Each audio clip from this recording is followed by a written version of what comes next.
बल्दिया town के chairman Abdul Karim आस्कानी ने सुई सदरन गैस कंपनी के मैनेजिंग डायरेक्टर सईद रिजवी से उनके ऑफिस में बल्दिया टाउन में गैस की लोड शेडिंग और जगह जगह लाइनों के लीकेज के हवाले से मुलाकात की। चेयरमैन बल्दिया टाउन अब्दुल करीम आस्कानी ने इस मौके पर एमडी को सिंध सदरन गैस को तमाम तफसीलात से आगाह किया और कहा कि बल्दिया टाउन की मुफाती बस्ती है और जिसकी सरहदें हब बलूचिस्तान से मिलती है और कोयटा के सर्द हवाएं जोग्राफियाई तौर से कराची में बल्दिया टाउन से ही दाखिल होती हैं।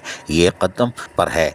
सुई गैस की लाइनें यहाँ बिछाई हुई हैं और अरसा कदीम हो चुका है और इस वजह से बिछाई गई लाइनें बोसीदा हो चुकी हैं और जगह जगह से लीकेजेस हो रही है। इस पर managing director Sui southern gas company Syed Rizvi ने फौरी तौर पर चेयरमैन अब्दुल करीम आस्कानी की बल्दिया टाउन की आवाम को दरपेश मसाइल पर तवज्जो पर अहकामात भी जारी किए और यकीन दहानी कराई कि आज से ही काम शुरू कर दिया जाएगा और गैस की लाइनों की तब्दीली और प्रेशर की बहाली के लिए टीम रवाना कर रहे हैं, जिस पर चेयरमैन बल्दिया टाउन अब्दुल करीम आस्कानी ने अपने इत्मीनान का इजहार किया और कहा कि हमारा पसमानदा टाउन है लेकिन हमारे लोगों को सहूलियात की फराहमी पहुँचाना हमारी जिम्मेदारी है। उन्होंने हम पर एतमाद किया है और हम उनको इस एतमाद को बल्दियाती सहूलतें और दीगर सहूलतों की फराहमी से ही लौटा सकते हैं और यही वजह है कि हम अपने कामों में मसरूफ़ अमल हैं। अजीज़ आरिफ, KBS बल्दियाती न्यूज़। ऐसी ही खूबसूरत वीडियोस फ्यूचर में हासिल करने के लिए रेड बटन पर क्लिक करके और बेल आइकॉन को प्रेस करके हम सबके सब्सक्राइबर बनना मत भूलिए।